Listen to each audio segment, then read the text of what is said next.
What's up, guys? It's KB. Make sure you subscribe to the Underground Sports Philadelphia YouTube channel. Click the bell icon down below so you don't miss a single video from us. And thanks for tuning in to another video from Underground Sports Philadelphia. Now let's get into it. Philadelphia, baby, you're going to love it. Best sports fans in the world. Actually, the worst, but that's what makes them the best. Because I haven't done this in a while, so I lost the script in my head. No, last time I did this was Monza recap for you.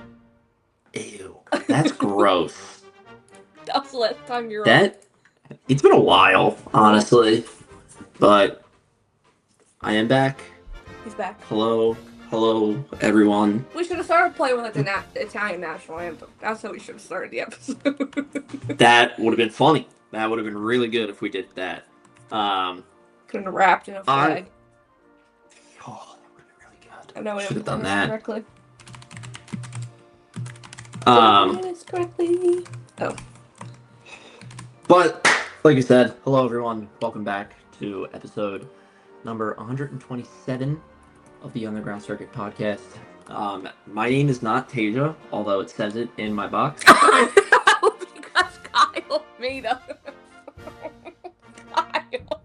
Kyle made one when she was on last week. My name is Owen. Now it's in the box correctly, and sorry, I'm like also writing notes down. My name is Owen. That's Casey. Thank you for joining us today. I told you it's gonna be gone. Poof, out of my head. We have not that busy of an episode for everybody today. But it would still be a good one. But before we jump into our normal meme of the week, news of the week, we're going to talk Italy that I just got back from. We're going to talk Singapore predictions. Before all of that, please make sure to go follow us over on Instagram and Threads at @undergroundcircuit_, over on Twitter and X at UGCircuitPod, and over on TikTok at @underground_circuit. It's spelled the exact same way the name of the show is spelled, so it makes it easy for you guys. And make sure, please, leave us a review if you're listening on any podcast player. Make sure to leave us a review there. It helps the show grow. Follow us on your podcast player of choice. Go subscribe to us on YouTube as well. We're starting to post some more stuff there. Try to grow that channel as much as we can. Do all this stuff for us. We really appreciate it. We would not be in the position that we are now if we didn't have listeners. So we thank you all for that and everything. And you guys just did hit a milestone for us, and that was 1,600 followers on Instagram, which was crazy to see. So thank you for that. We appreciate that. But make sure to go follow, spread the news, tell your friends about us. Make sure we can annoy more people with our voices. And yeah. Welcome. Episode 127. We're back. Well, I've been here. We're back. Owen's back. Well, Casey's been here. Oh, I also, before we jump into everything, I do want to say a personal and huge thank you to Mark Schofield and Tasia Johnson as well for stepping in on my role while I was gone and away. Both very good episodes. Loved them. I listened to them. They were great. Ew. You had to listen to my voice. I had to listen to Casey's voice. They're probably, honestly, besides like our first maybe 3 episodes, they're probably the only 2 episodes that I listened to because I hate the sound of my voice. And I hate listening to myself back. So the fact that I was able to listen to you and Mark and you and Tasia was very nice. So again, huge thank you to the 2 of them for stepping in, helping out, making sure that we didn't just go without episodes. I appreciate it. Luckily, Baku was a good race weekend, and then Mark and I had a great conversation with different things, so both worked out perfectly. Yes. Okay. Meme of the week. Meme of the week. Do you want me to go first? Let's do it. Okay. You can do mine because you're not gonna like mine, so let's just get it out of the way. Okay. That one's first. Oh, well, yeah. Yeah. So this is a picture of Lewis Hamilton's Ferrari photo shoot at the start of the season, and it's how it started. And iconic photo. It's a great photo. Like, you cannot talk about Lewis Hamilton without really mentioning this photo, or Lewis Hamilton in Ferrari without mentioning this photo, I should say. But then it said how it started, how it's going currently on Ferrari's website, and it says Verstappen wins his first GT3 race with Ferrari. And it's wild. It's such a funny stat to think about. Just the fact that he did that in a Ferrari. It's also more hilarious considering the season that Ferrari's had. Yeah. So, yeah, a little kick in the gut to you, but it's okay. It's good.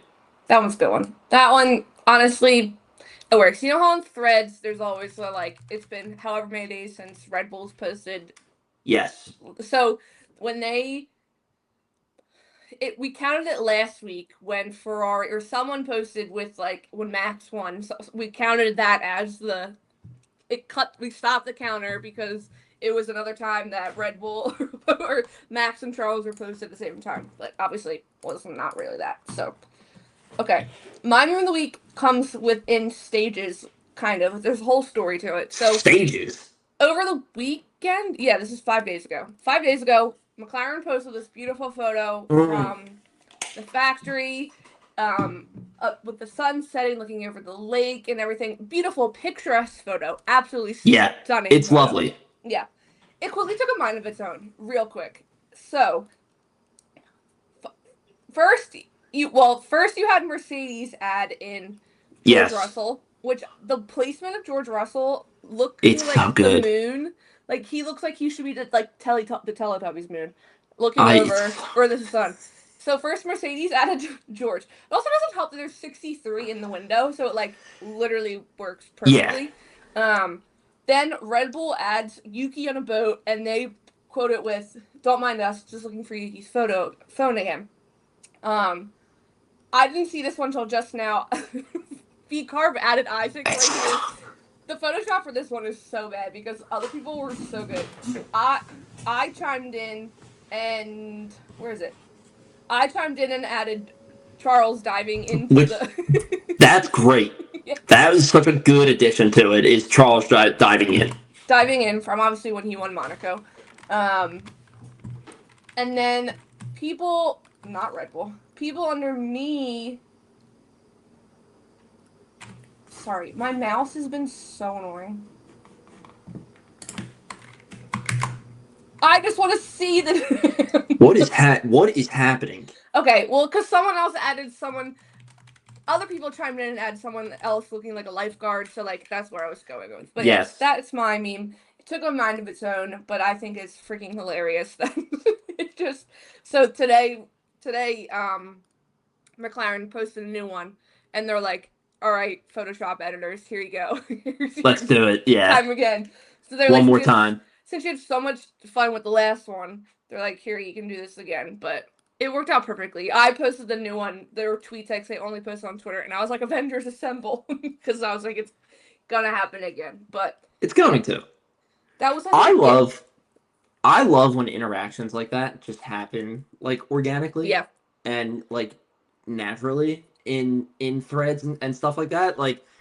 First of all, the fact that McLaren posted a picture with a giant 63 in the window, was pretty much just asking for Mercedes was probably Mercedes to comment, and throw that in there. And then, obviously one team does it. Another team admin is going to be like, hey, quick, we need to make this really quickly, and then just pile in. And then it becomes a thing of first it's oh, I'm not going to join in on that. And then it's you're weird if you don't join in on it.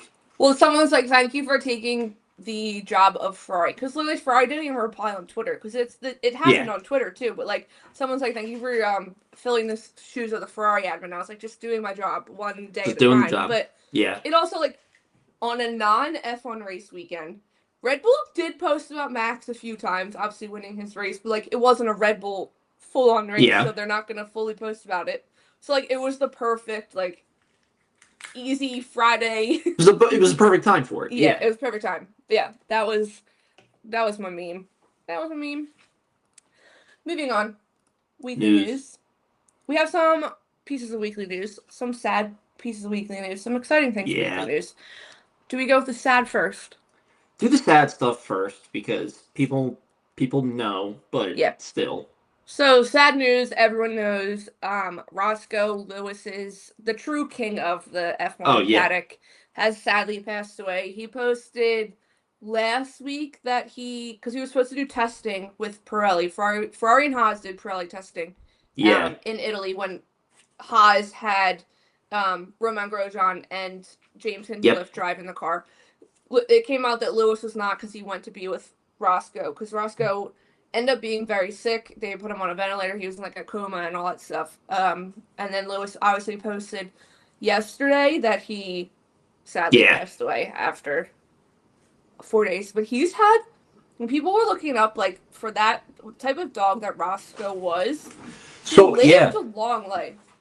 So I saw a post too that was talking about how long Roscoe has been living, and it said like he's a bulldog, right? Yeah. He said for a bulldog, average lifespan is like 8 to 10 years, where Roscoe was like 12 years old or something like that. Mm-hmm. Like, I mean, that's good. I mean, listen. Yeah, bulldog. That sucks. That is. Yeah. You never want to lose a dog. That is brutal. It's a brutal thing to go through. I mean, you're losing a family member. Yeah, oh, absolutely. And it's not like he was just like not saying this sound off, like, but like everyone knew of Roscoe. You knew it was Lewis Hamilton Roscoe, and he even had another dog, Coco, another bulldog that he had before that passed away, and then like they overlapped a little bit with Roscoe. Yeah. But someone posted he picked up Roscoe in like when he was like 20 something, and wow. Yeah. So Roscoe. I mean, think of what all Roscoe has been around for. I know. Roscoe's been here for Lewis Hamilton's dominance. Roscoe's been here for Abu Dhabi 2021. Like, I mean, he's been around for a very long time. So yeah, it sucks to see that happen. And that's what you just like. Literally, it was nice to see like all the teams comment under Lewis's post yesterday. Like, Alex Albon and like the Instagram he has for all of his pets, like posting and stuff. Like, if there's any other person on that grid, obviously they all have pets, but like Alex Albon is a animal fanatic. So like, but yeah, it is heart-wrenching. I mean, the Roscoe was a star in his own right. They put him on Roscoe was a star. Dog Vogue cover. Yeah. So yeah, Roscoe. It is sad, but very, very sad. But he lived a good, fulfilling life. He lived a good long life, and I obviously had an owner who really cared about him and loved him. Exactly. Yes. I would say Checo Perez and Hamilton and Roscoe had a lovely, a lovely friendship. Okay. Yes, I wanted to bring up the tweet. So in 2015, let me search up Checo. In 2015, Checo posted on Twitter, like, I'm not trying to kidnap him or something, like, because he literally looked like he was trying to get into Checo's car. Oh, like, pick him up. Oh, my God. Yeah, let me find. How can't you search on, Roscoe? And he, like, knew stuff about Roscoe. Let me share my screen again. Take it away. Yeah, here's a tweet. Say goodbye. Oh my God. Roscoe just got in his car and he's gonna take him away. What a cute pup. He's adorable. He's got a big face. I know. But yeah, sad. Sad news. Very sad news. Very sad news. I saw people.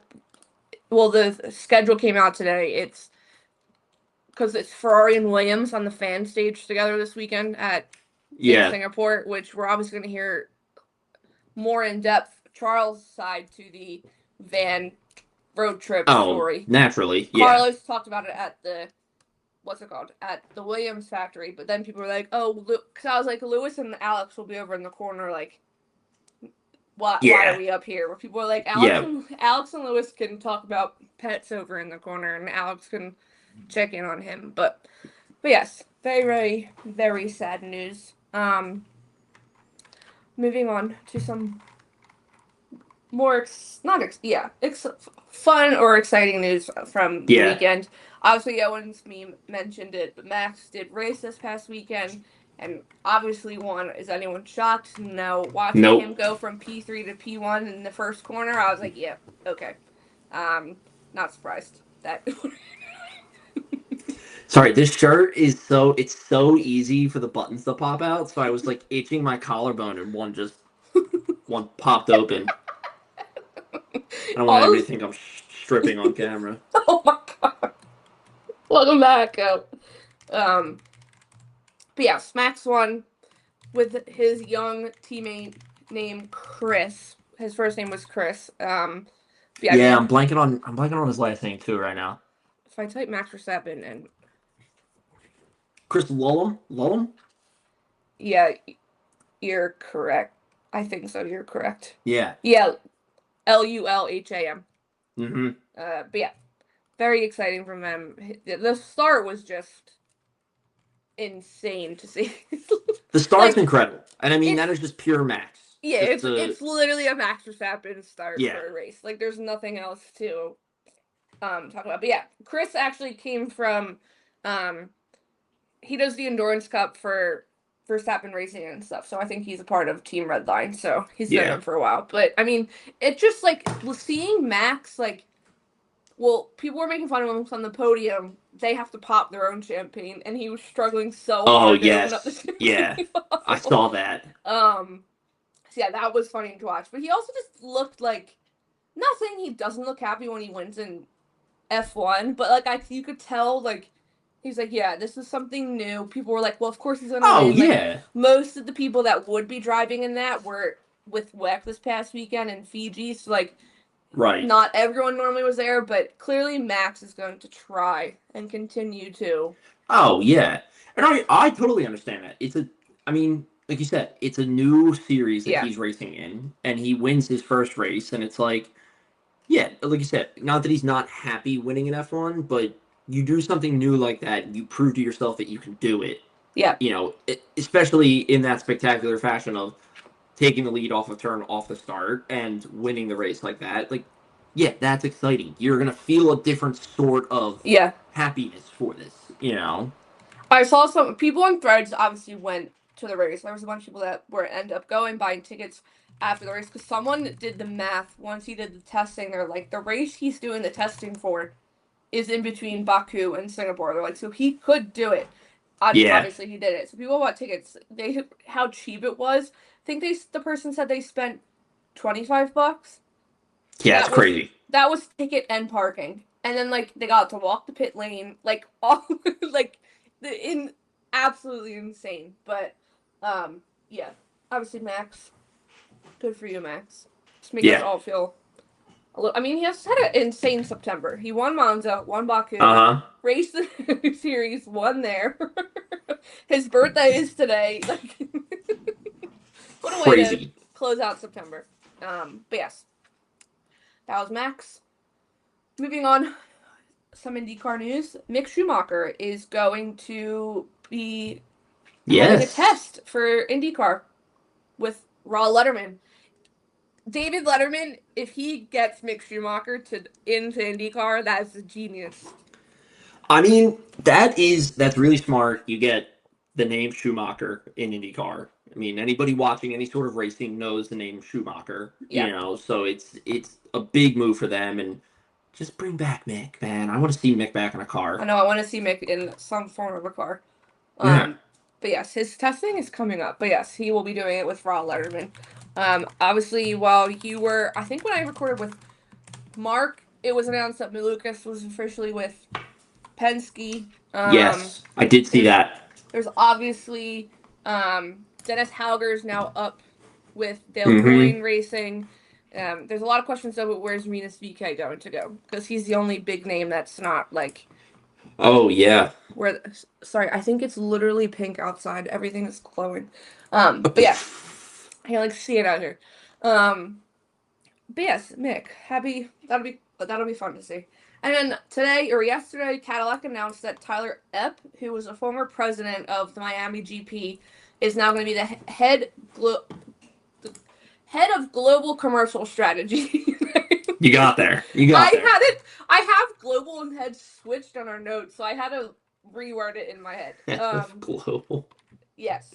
But she was former of Miami GP, and I went back. I reposted Terry's post about it because I remember reading Mark's article because Mark interviewed Tyler Epp. Yeah. It was a great article, and I was like, "This is a wonderful read." Yeah, I was like, Tyler Epp sounds amazing. It seems like he's someone that understands how to keep Formula One growing in the U.S. and within the fan base. So that's a good grab for Cadillac to get. Honestly, I really like that move from Cadillac. To, like you said, to grab somebody who already is in Formula One.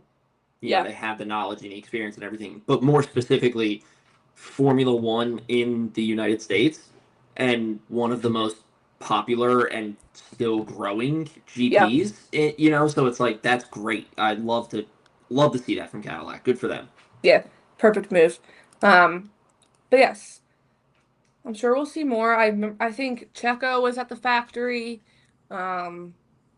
Obviously, he threw out his first pitch at the Dodgers game a few weeks ago against the Phillies. Yes. But yeah, so that's all our weekly news.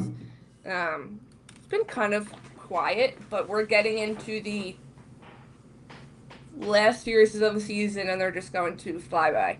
They're going to go crazy fast. October's tomorrow. Season's over December 7th. We are 2 months away from the end of the season. That is crazy. You know, it's always insane. We say this every year. It's like a broken record, but it's like you start the Formula One season and you're like, man, we have 24 races to watch. You know, it's February, it's March when the season starts. So it's like, holy crap, we have and then you're thinking like this is going to go until the end of the year. And then before you know it, it's October, and it's hey, we're down to the last 9 races of the season, 8 races of the season. It's like, oh shit, like insane. And they're gonna fly by, and then this year the winter break is so short.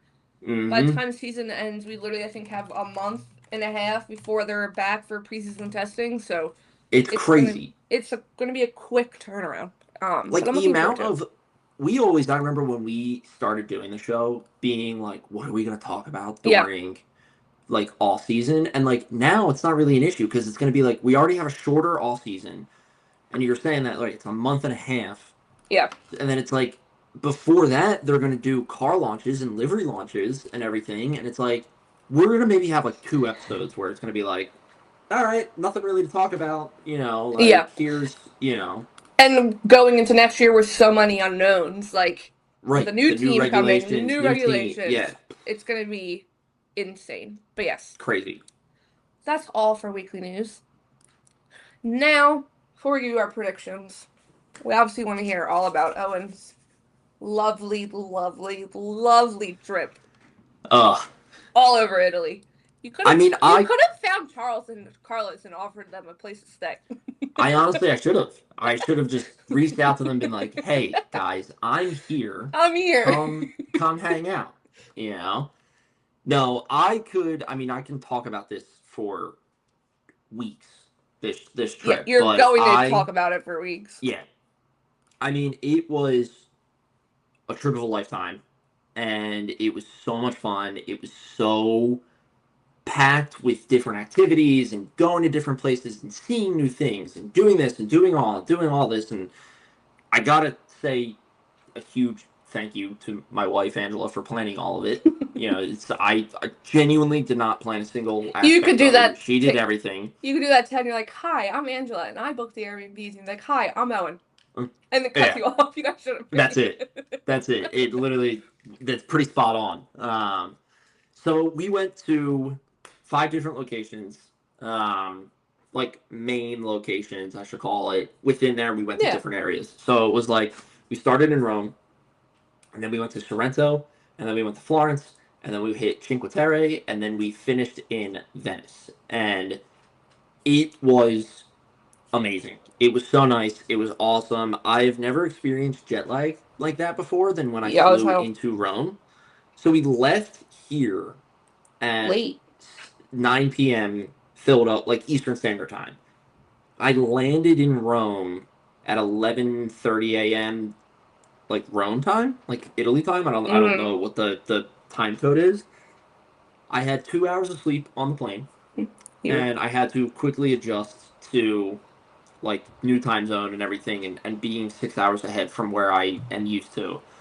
So we got there, we got settled into our Airbnb, we went out to dinner, and Ange and I were practically like falling asleep at the dinner table. It was pretty bad. We kept on saying we were like making fun of ourselves. We were like, Italians typically eat pretty late, so it's like anywhere like 8 to 10 is like where they mostly eat. We were having dinner at like 7. You were having the early bird special. Yeah, we were having an early bird special. We ate very early and then went right to bed. Well, I think it was funny when she sent photos that first day when you guys were there, and you had a coffee in your hand right away, and I was like, that was Owen's first stop. Oh, it was our first stop. Like I said, we landed at 11:30. I think we got to our Airbnb probably like 12:30ish, and then walked around just like our area that we were staying for a little bit at like 1ish. I went and got a cappuccino, and I didn't realize it at the time, but like the social norm in Italy is to not drink a cappuccino after like 11 a.m. Oh, really? So, yeah, because it's a whole thing with like they consider cappuccino as like breakfast only. Oh. And then like because it's so you should have got like an espresso.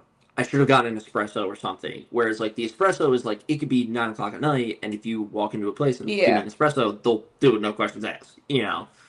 But Rome was great. We hit the Colosseum, we hit the Vatican, we hit Roman Forum, Trevi Fountain. We did all the tourist stops. You know, it was our first visit to Italy, so it's like we felt like we needed to. We wanted to see that stuff. I knew all the photos of the Colosseum and the Trevi Fountain and the Roman Forum would make you and Dad jealous and everything, being history nuts. You know, so that was immensely cool. I've never felt like smaller as a person than when I walked into the Vatican. And, I'm blanking on the church name right now. I feel horrible about this, but I'm blanking on the church name. And it's just immense in there. And it's like every place we walked into, you would just like look up and just be like, your jaw would drop. It was beautiful. It was so nice. Well, not to talk about like those buildings have been there for forever. So. Yeah. So that was, we really felt that when we were in the Colosseum. Just being like, this is so old and everything. And then like walking through like the Roman Forum was like so cool because you were like, this is where people walked for ages, you know, and centuries. And then, you know, now it's just like rubble, but it's a really cool feeling. And then when we left Rome, we took a train down to Sorrento, which is part of the Amalfi Coast. But more like kind of the same point, we stopped at Herculaneum, which is another town that was destroyed by Vesuvius, like Pompeii was. And that was even more of that like eerie feeling because it was like a park, but you walked down the trail into what was the original town and the original city, and you're just like walking through this person's like home. Yeah, that's wild. Was there centuries ago, and it's like, what the hell? Like, and it's such a unique feeling. It's such a great feeling. Just like being able to do that and everything. Rome, I saw one Ferrari flag in Rome. Yeah, he got yelled at. He sent a text at 4:30 in the morning. I sent a text at 4:30 in the morning. I'm still getting used to the time change, so I just like didn't think 2 seconds about it. Well, the best was when I was talking to Mom later that day. She was like, "Yeah," and he had a text at 4:30. I said, "Well, the funny thing is that was just probably a picture meant for me, but he sent it to the group." Oh yeah, yeah. I was not even because when you sent this F1 store a few days later, I was like, I got that one directly. Yeah. Oh no, you sent that one also to the group too. I did send that one to the group, but that was at night. Yeah, when we were in Sorrento. So we were walking through Sorrento, and I think we were coming back from dinner. No, we were. You were going somewhere at the beach club. Yeah. And we were going back to the Airbnb to get changed, go out to dinner. And we were walking to a street we like haven't walked on yet. and out of nowhere, I see like red in the corner of my eye, and that like seeing red in Italy, I'm just like immediately like, is it F1 stuff? Is it Ferrari stuff? Yeah, it's Charles. And I turn and look, and it's a life-size cutout of Charles Leclerc staring at me from across the street. I'm like, what the fuck? Like, I was like, what the hell? So we went in that store, and that was like a general, just like F1 store. It was very cool. It had Legos, it had memorabilia, apparel, backpacks, like all this stuff. I was like, this is incredible. Such a cool store to be in. You were the one picture, when you sent the picture, I was like, ooh, the Monza blue stuff, like from this past year was in there. Yeah, it was really cool. And there were a couple other people in there too, and I would occasionally see people with like F1 stuff on. I did see, I'm so happy to remember this now. I saw a Franco Colapinto shirt out in the wild, which was crazy to me. I was Alpine or Williams? Alpine. I was like, what the hell? I was like, that's a Franco Colapinto shirt. Of all places, I would not expect Franco, but I guess I'll take it. And I was like, oh my god. But yeah, I saw, so that was Sorrento. Sorrento was great. Sorrento was such a switch up from Rome too, because Rome, you know, in those tourist locations and everything, they're pretty densely packed, and you're trying to work your way through people. And Sorrento is the coast, so you're staring at these beautiful views of the ocean, and off in the distance there's Vesuvius, and it's just like kind of looming over everything, and you're like, holy shit, this is wild. Like, but it was just, it was so cool. When you sent the photo, when you went to Capri for the day, and you're like, that's, or maybe in Sorrento when you like to do an Outlook or whatever, and you're like, that's Mount Vesuvius in the background. I like looked at it, I was like, there's no way that's Mount Vesuvius. I was like, why? Mount Vesuvius isn't out in the ocean. And then I opened up the map, and I was like, oh no, they're like out a little bit. So they're looking back at the mainland. Like Sorrento is off like a little jet out into the ocean, and we were looking back at the mainland. Yeah, it was crazy. I also want to say this too. We took the Circumvesuvia train, which is like it's just Italian for like around Vesuvius. Yeah. Like lab. It pretty much is the equivalent of like a SEPTA commuter rail, which like if anybody knows anything about SEPTA, they're garbage, and the trains are so dirty and gross and everything. We pretty much covered like half the country on that type of train. And I was took the train everywhere. Astounded at that. It was like insane that I was sitting on that like kind of train. It wasn't as dirty as SEPTA. It definitely wasn't the cleanest. Yeah, it was like an Amtrak. Like, no, we were sitting on like plastic first come first serve seats. Interesting. Okay. Yeah, and we covered like half the country. I was like, this is insane. Like, so from Sorrento we went to Florence. Florence was really cool. That was about his fantasy. Food scene. I lived out my fantasy. That was where the nerd part of me came out. And my favorite games growing up were Assassin's Creed. And Assassin's Creed 2 takes place in Florence. It also takes place in Venice. You go to Venice as well. And I was freaking out the whole time because we went to Palazzo de Vecchio, where we walk in, and Town Hall of Florence is this building that's in the beginning of the Assassin's Creed game, and I just like stared at it. You're like, I know where I am. I was like, climbed to the top of this building before. Like, I've been up there. Like, and it was so cool. It was so unique. Yeah. And they have statues and like sculptures in the middle of that square, the Vecchio Square. And I was telling you guys this story, but Andrew and I are like in the square. Oh yeah. And we're staring at these sculptures, and there's a statue. It's called the Rape of the Sabine Woman. I think I might have butchered the name there. But we're staring at it. We're like, oh wow, this is an incredible statue. It's really cool. It's really detailed. But we were like, it's outside. It's got to be a replica. Like we were like, it's a replica. Like this, you're gonna get nature damage, people, like all this stuff.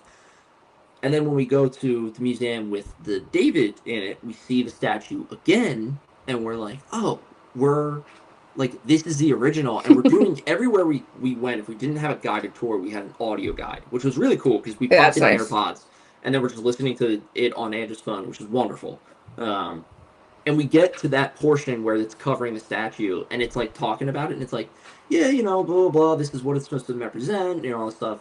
this statue is a replica of the one found in Vecchio Plaza, and we were like, oh, we were looking at the real one. We're looking at the real one. Yeah. So it was awesome, and it was so cool. And in Florence, they have the wine windows. So you walk up and you just like ring a bell, and it's this tiny little cutout, and you get wine, you can get drinks. Can you just take the wine and walk? Yeah. So we were confused about this. We were pretty confused about this. We saw tons of people, especially in like Sorrento and like Cinque Terre, like the smaller towns that we were in. Yeah. We're just walking around with like Peronis and beers and drinks and sipping on them. And we were like, okay, can you open carry alcohol here? But then we never really saw anybody do it in like other areas. But then like Florence had the wine window. And it's like, okay, what am I supposed to... So, yeah, as long as there's tables. Like we got... At the wine window, we both got limoncello spritzes. So, like, we got them in little plastic cups, and it looked like lemonade. Like, it could pass off as lemonade. So I was like, all right, we're fine. But, like, somebody walking around with, like, wine or, like, a beer, it's going to look like wine or beer. You know? So I was like, I'm confused. But that was a really fun experience. Florence, the food was great in Florence. It was so cool. And it was... I was next to the Duomo as well. Yeah, that's cool.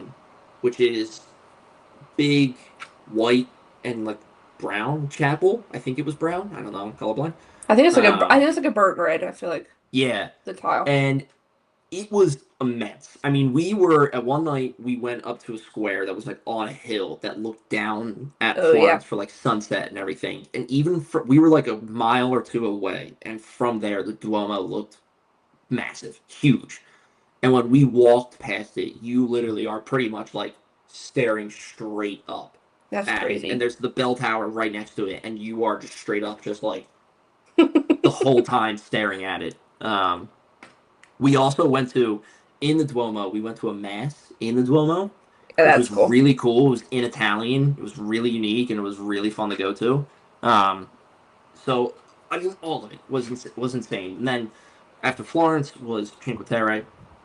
Cinque Terre, for those who don't know, is called 5 towns. And it's 5 towns along the coastline that are separated by like only a couple miles. And there's a train that goes to each one. So it's like normal to like stay in one town and then day trip to the other towns. And go visit them and everything and hang out. You can also hike between the towns. So that was really cool. We did that. We stayed in Manarola, and we hiked to the town next over. And we did cheat a little bit because it was supposed to take us like 2 hours, but it took us like 1 hour 15 because there's a town in the middle between them, and it's like a 1,200-foot climb. Oh my god! To get up to that town, and then you like kind of just slowly descend down to the other one. And we were like, we don't want to do that. We don't want to kill ourselves climbing. So we cheated and hopped on a bus that took us to that town, and then we hiked from that town over. So it was an amazing experience. Going from Cinque Terre then to Venice was... I was like, that's when like the train, you literally went across the country with the train then. Yeah, so that was our busiest train day, was Cinque Terre to Venice, because we had 4 trains that we needed to make. So we went from town Manarola in Cinque Terre to La Spezia, which is a train station. Well, La Spezia is a town, but we went to the La Spezia train station. From there, we took a train from La Spezia to Pisa. And then from Pisa like back Leaning Tower down, of Pisa? Yes. We didn't see it, but we were in the area. We then took a train from Pisa back to the Florence train station, and then we took a train from Florence up to Venice, which was genuinely blew my mind. That you took a train across the country. Oh, Venice. Well, taking a train across the country blew my mind. It was an awesome experience. It was so cool. When I was talking your occasion, I was like, you're real close to Ferrari and Imola. Yeah, we passed like right through them. Yeah. But getting to Venice, like, you've seen pictures of Venice before where it's the city on the water and everything, and, you know, there's all the bridges and whatnot, but the pictures really don't do it justice, because it's like, we would walk to dinner, and my GPS was like acting up when we were there, so it like wasn't, and they're very tight streets, so like you think you're supposed to turn on one street and you actually not. So there were multiple times where we would turn onto the wrong street and walk down, and it's like no different than me like getting to my door here, and instead of it being just a continuation out into a different street, it's just water. Yeah, it's and it's like crazy. What? Like, and it's just like mind bending because it's like every couple feet you're going over a bridge to cross over a canal, and as you're going over the canal, there's people on gondolas, coming in and out and everything, and it's just like it's so cool. And then it's like all the public transportation just flows through the Grand Canal. So instead of like regular taxis and buses, they have water buses and taxis. Yeah, that's cool. Like it's just like so unique, and it's literally like ripped right out of a book. It's well, insane. That's the other night when you were saying when you were on the gondola, even the gondola driver was like, "Hold on, I gotta take a photo because it's unreal." So I love telling the story about the gondola because we're so happy with the way that played out. So like we wanted to do a gondola ride. We knew that it was going to be expensive. We knew that it was like it was going to be a lot of money, and we were like, but we want to do it. We're in Venice. We want to do it. So we found a gondolier on the Grand Canal, and we knew going ahead of time. We were like, it's going to be 30 minutes, 90 euros. Mm-hmm. We found this guy, not the nicest dude. Let's just put it that way. And we were like, hey, how much for a gondola ride? And he was like, oh, 150 euros. And we were like, well, that's crazy. That's not right. We like, what's the 90 option one? And he was like, oh, I'll take you like down the street pretty much. And that's it. It's like 10 minutes. Like, it's pretty much just like I'm paying $90 to say that I was in a gondola. Yeah. And we were like, well, that's not what we want to do. Like, we want to be in the smaller canals and going through like the city and seeing stuff. And so we were like, okay, like, never mind. Like, don't worry about it. And we'd asked them, like, well, what happens if we get on a gondola within the smaller canals? Like, how does that work? And he pretty much was like, how dare you ask me about other someone gondoliers? Else. Yeah. Like, like, you need to use me so I get paid. And we were like, okay, never mind. See you later. So we walked away, and we spent like an hour and a half looking for a gondola. Could never find anything. So we were like, we eventually were like, let's give up. It sucks, but we spent too much time on this. We need to shop for a little bit, get some stuff, and then get ready for dinner. And we did that. We went back, got changed, left for dinner. And as we're walking to dinner, we like came over this bridge. As we're walking over, I see two gondoliers sitting there on the right. They're just like hanging out, and I'm like, hey, there's like there's gondoliers right there. Like, I'm gonna go ask. She was like, all right, yeah, sure. We walk up to the guy, and part of the issue too is we didn't have any cash on us at that point. We had used up what we like took out for the entire trip, and most of them only take cash. Not a lot of gondoliers take card, just because it's easier for them to take cash. So I walk up to the guy, and I'm like, hey, like, do you take card? He was like, yeah, absolutely. I was like, oh, sweet. Okay. How much is it? And he goes, 90. I'm like, how long is it? He goes, a half an hour. And I'm like, and where do we go? And he's like, he's like, I'll take you in like all the smaller canals. He goes, and then we'll pop out onto the Grand Canal for a bit, and then we finish right here. And I was like, oh, we come back right to this spot? And he was like, yeah. And I'm like, in my head, I was like, well, that's great, because we'll literally just do this and then continue our walk to dinner. Yeah, go to dinner. Like, and go on the same path. And before I even like turned my head to look at Ange to be like, do you want to do that? She was like, get in. Yeah, she's like, get in the gondola. So take the card. We got in, and the guy was the nicest dude ever. He was such a nice guy. He talked to us the whole time. We rode past the oldest and only female run gondola like workshop in Venice, which was cool. Such a cool thing to do. And I asked him, like, how long does it take to make a gondola? Like, what's the process and everything? And he was giving us, like, all the details. And at one point, we went out on the Grand Canal, and we turned back off the Grand Canal to come in. And this is where, like, the story you just told is, the sun was coming down. It was, like, that bright orange that you get during sunsets. It was shining right behind a big clock tower. It's a gorgeous photo. And, like, literally, Ange, like, grabbed my phone, took a photo of it. And it's like it's a stunning photo. Like, we want to frame it and put it up here because no, in you the house, should. it's so nice. Like, I made jokes about like sending it to Apple and being like, you gotta Take it use this on in iPhone. like take it on iPhone, shot on iPhone commercial. It's such a good photo from Ange. And that's where he was like, sorry guys, like I'm gonna stop like paddling for a bit and take a photo too, because most people think that we're like used to these sites, but like this only happens every once in a while, and this is that's gorgeous. so cool. We were like, this is amazing. So it all like worked out in the end, and it was so nice. It was so easy to do, and like I said, dropped us off right where we were at, and like we just continued our walk on the dinner, and that was the last night that we were there too. Like we were waking up the next morning, getting on the plane. So like having that to close out the trip was beautiful. It was great. You're in Venice. You want to do a gondola ride. Like that's right. what Venice is. Right.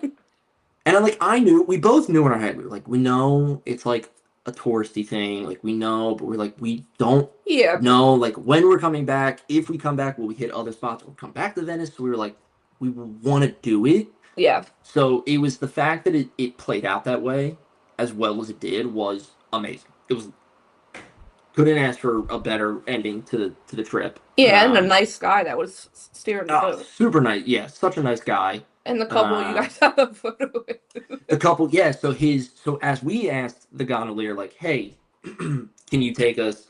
Another couple came up and asked the buddy that he was sitting with, and they were right behind us the whole time. We took a selfie with them at the end, and they took it on my phone. And then like he made a joke about us like airdropping it to them. And as we got off, we started like splitting up from each other. We didn't know who they were. We were going to dinner. They were going to dinner. And as I like looked up from my phone at one point, I saw the girl like look back at me, and I could tell by the look in her eyes. I'm like, she wants that selfie. So then I like waved at her, and I was like, hey, do you want the photo? And she was like, oh my god, please, like thank you so much. So then we got to talking to them, and they were going on an incredible trip. Yeah, that trip like, was insane. The guy, his sister was getting married in London, so they were in London. Then they went to somewhere else, and I'm not remembering right now. You said like Paris and stuff, I think. Yeah, they went. Maybe it was Paris. They went all over. But then they were like they were coming into Italy. They literally were leaving Venice like the same day that we were, but they started in Venice, and they were like working their way down the country as we like worked our way up the country. So it was an incredible experience, and especially like having them to just being like such a nice, super nice couple. Yeah. And yeah, it was great. I was waiting when you sent the photo. I was $10 waiting for you to be like, oh yeah, they're from Philly too. I was gonna say that too, and then we asked them. We're like, where are you from? They were like, oh, Ohio. And we were like, oh my god, like the fact that they were one state over was pretty cool. No, we only met one Philly couple the entire trip. It was like the first day we were there in Rome. We were doing our Coliseum tour. There was another Philadelphia couple there. Oh yeah, you said because she was like, mad she was missing the Eagles.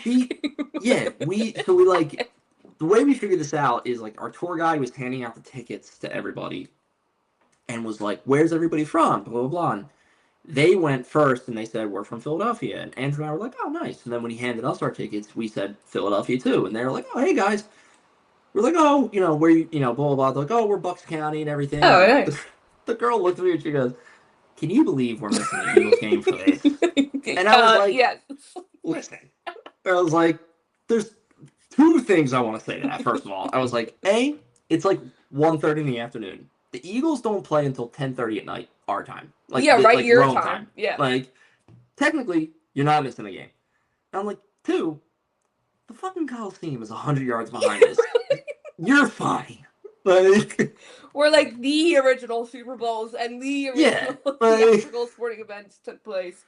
Which, like, I do understand a bit because the game that we did miss was the Kansas City game. Yeah, so it's like Super Bowl rematch. It was Super Bowl rematch. I get it. That's good. But I was like cracking up. So I was like, come on. Like, well, the best. Like, if you want to watch it that bad, stay up that late and watch. Yeah, right. Like, that was a stressful game. The best is when Dad, Mom, and I went to Flyers training camp, and I like sent send pictures to Owen, like he's sending to us. So like, so then that's when you're like, I'm jealous, and I said he just said he's jealous. It's Flyers training camp. Come on. I know, and it worked out because they were playing game that night, but the at home, but the or not at home in New York, but the roster came out like right before, so we got to see all the ones we wanted to see, except for nice. Except for Michkov and Zegras. But yeah, when you were like, I'm jealous, Dad was like, he is not jealous. Well, there was an aspect of jealousy there.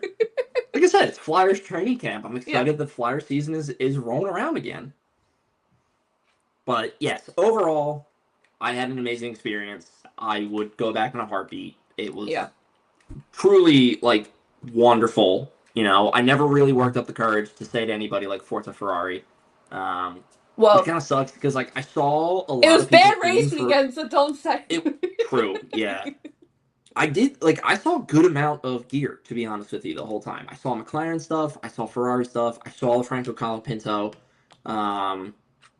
Trying to think of like what else. I think I saw an Aston Martin at one point, but I think Mom told me she saw a Lance Stroll shirt, like nearby here. I said, in the wild? A Lance Stroll shirt? In the fucking wild? In the Philadelphia area. I think I swear. Oh my god. That.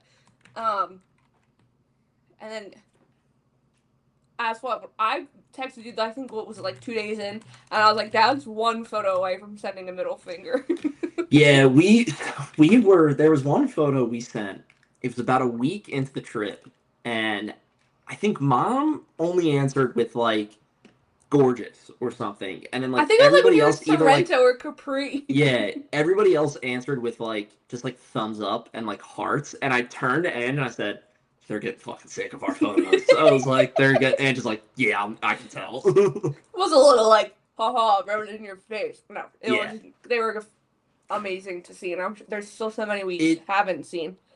It is truly amazing, you know, just like being in that country and everything, and being able to do it when obviously we're this young and whatnot is incredible. I mean, it was an amazing experience. Like I said, I would go back in a heartbeat, you know, and that for me, I feel is like saying something, because traveling is not my you hate traveling thing. I don't really love it. So it's like, for me to be like, I would jump on a plane next week and go back. Yeah, it was amazing. And then your word to say how the ice cream was very good. Ice cream. Very good. Yes. So yes, like ice cream. Sorry, completely forgot about that. Did they have all the flavors when you went? No, they only had vanilla and chocolate. And to be honest with you, I didn't even really like look at what I was buying. I just saw it. Yeah. Like reached in and grabbed one and like pulled it out. And so when I opened it up and I was like, oh, I got vanilla. Sweet. I was like, that's my what I would prefer. But that's the one that he says is his favorite flavor. So you tried Charles' favorite flavor. It was, yeah, I will say it. I'll use the words again. It was very good. I did enjoy it. I like it. As when I was editing your video, I was talking to Rachel about it.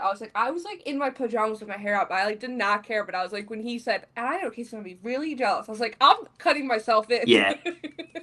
Well, I knew that you would be, and I was like, I was trying to figure out what to say, because it's like, I don't know, I don't review food for a living, so it's really hard for me to like come up with like when it's ice cream. So how many things can you say about it? But. So I was like, when I realized, I was like, oh, Casey's going to be jealous. I'm like, I have to put this in now, because it's just going to make it funnier. Like, no, it worked.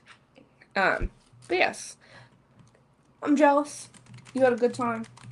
Next time you go back, if you ever go back, it has to be for Monza. That's what you have to do. Yeah, well, we have talked about that. We already kind of started planning, not really, but we've talked about like, all right, where do we want to go next? Mm-hmm. And yeah, you said you want to go where a race is. Yeah, I said I would like to go where a race is, and like we like traveling around like this time of year. So, luckily, next year in Madrid, the race is around this time of year in Madrid. So we were but I've heard the tickets are insane, like more expensive than Vegas. Lovely. Yeah. But we'll see. We'll see about that. But yes, like I said, I loved it. It's a beautiful country. It's a beautiful place. Cannot wait to go back. Yeah. He's one day. Well, and there's still so many places you didn't even get to go to in Italy that are still iconic. So right. Like so that's what we were saying. We were like, next, like you could do You could do Italy 3 or again, do 4 like trips Lake there. Como, Positano, Right. like Milan. Milan. Like, You could go so many other places. Yeah, that's crazy. Go all the way to the end with the bottom of the boot. Like, true. Yeah. There's still so many places. But yes, he's back. I'm back. For I know everybody missed now. me. Yeah. I know everybody missed me. I know they were dying. Yeah. When I was gone. But yes, it's fine. I am back for some more fun for the end of the season for a while. What's going to be a wild end of the season. I already know that. It's going to be insane. Yeah. And we have Singapore coming up, which Jinx always delivers. Yeah, Singapore. Yeah. I mean, Singapore in recent is years? the known. Well, yeah, 2023. You had when Carlos won in the year of Red Bull. Year of Red Bull. It's a notoriously not a good track for Red Bull, but I do feel like things have changed for them over the past few weeks, so I'm not fully taking them out of the picture. Yeah. There is a legit chance of rain every single day, between like 60 to 80% chance of rain. Nice. During the day, though. Now, remember, this is a night track. Oh, true. It is a night race. Yeah. That's what I'm saying, but, like, that track's going to be slippery. So slippery because anything that gets laid down on track, because F1 Academy is here this weekend, too. So, like, any rubber that gets laid down is going to be washed away. So it's going to be slippery. Slippery, yeah. But, yeah, it should be a good one. And then, I think we have a week, and then it's U.S. time. But, yes. Singapore, obviously, Baku. McLaren did not win the Constructors' Championship. They did not wrap it up. They had every chance to, but Baku was just... I mean, qualifying, we went over this. I went over this last week with Tasia. Qualifying was longer than the race. That's crazy. Qualifying was 2 full hours. It started at 8 o'clock and didn't end till 10. It was so long. And then it was just an uncharacteristically bad weekend for Oscar. I think he bounces back fine this upcoming weekend. Yeah. It wasn't the best weekend for Lando. Tasia and I both said Lando had every opportunity to close the gap immensely, and he only scored 6 points. Yeah. So McLaren did not have the best weekend. Ferrari had an atrocious weekend. Carlos, obviously, that was amazing to see. I remember halfway through qualifying halfway through Q3 when it was him and Liam 1 and 2, and I was like, what are we watching? Who is going to be on pole? I thought I was watching Brazil when K-Mag got on pole. Like, that's what I thought I was watching. Oh my god, yeah. Yeah. But yes, so Singapore, we'll give our predictions. I did ask everyone on threads. They'll give me their predictions. I want to hear them. These quick. Jesse said Alex Albon P1, Lando P2, George P3. She said 2019 rookies on the podium. I'm not taking out any Delulu pick at this point on the podium. At this point? No. Yeah. Anything can happen. Username was Formula Nuns. Alex, Liam, Lando, and Norris. They have fuck it, we ball. I said, hell yeah, let's go. Fuck it, we ball. I love it. This other person named Ben said Max, Lewis, Alex, world drivers champ, well and truly back on. He's only 69 points away. Yeah, 25. Yeah, and a win would do wonders. Someone else, Tech Journalism is the username. I'm sure you've recognized that one. Yes. He has Max, Oscar, Lewis. F1 Pit Stops has Oscar, Lando, Charles. Max, Oscar, Lando. Delulu pick is Kimmy, Isaac, Gabrielle. Which okay, I said with the weather outlook, I feel like we all need to be Delulu. My God, could you imagine Kimmy, Isaac, and Bortoletto? Oscar, Lando, Lewis, Lando, Kimmy, Lando, George, Charles, Lewis, Yuki, Fernando, Lando, Max, Lewis, Lando, Oscar, George. Fuck. Yeah, it's a mix of everyone. I feel like most stuff. So, but yes, predictions. Predictions 1, 2, and 3. Does McLaren wrap up the constructors this weekend? I want to say yes. Yeah. But because it's Singapore, I'm gonna go no. Like, Singapore's tight. It's a tight track. Yeah. And if it's slippery. Right. So, I'm gonna go... They needed to beat Ferrari by 9 points in Baku. And Lando literally got 6, so... Yeah. I'm gonna go... Here's what I'm gonna say. The optimist in me says yes. The reasonable, logical side of my brain says no. But I'll say Max P1. I think he can smell it. I think he can feel it, like, oh shit, I might be in this. Yeah. And we said this multiple times. You can never count out Max, especially in this scenario where he may be like, oh shit, I have a chance. Yeah. Like, so Max P1, I'm gonna go Oscar P2. And Charles P3. Okay. Is what I'm gonna go. Because if Charles gets P3, yeah, depending on where Lewis and Lando finish, then McLaren won't beat them. And selfishly, I would love to see them win at Coda. Yeah. I would love to see them wrap it up like Coda. Zach Brown being the American he is, I think would... Oh, yeah. Love he that, would love as well. Okay. Well, you kind of are thinking my same wavelength, but I'll change it up to be different. I do think Max P1, I think he's a man on a mission. He had 2 great weekends where he shouldn't have won to begin with. And like you said, you can't count him out. Tasia and I have officially started the Max for World Drivers Championship campaign. Okay. Yeah, so I'm gonna do Max P1. I'm gonna do Oscar P2, and then I'm gonna go Deleuze. Love, as much as I want to see Charles on the podium, I'm gonna give a random P3 because we've had so many random people on the podium. Let's do it. And I'm gonna continue on the rise with Williams. I think this is also a good weekend for them. I'm gonna do Alex Albon. So I'm gonna do Max, Oscar, Alex Albon. I think I would love to see that. It's the closest thing he can get to a true home race. Singapore. He's from like they're not far away. Like, true. Yeah. Yeah. Yeah. Doesn't he consider this his home race? I don't know if he considers it his home race, but I mean, Drive to Survive last year, I felt like framed it as kind of his home race. Right. It's the closest one to, like, geographically, I think, how they don't count it Silverstone, even though he can race under the UK flag, but I also know, what was I gonna say? F1 posted, like, their race week graphic, and he is front and center, so, all right. But yeah, I'll do Max, Oscar, Alex Albon. I like it.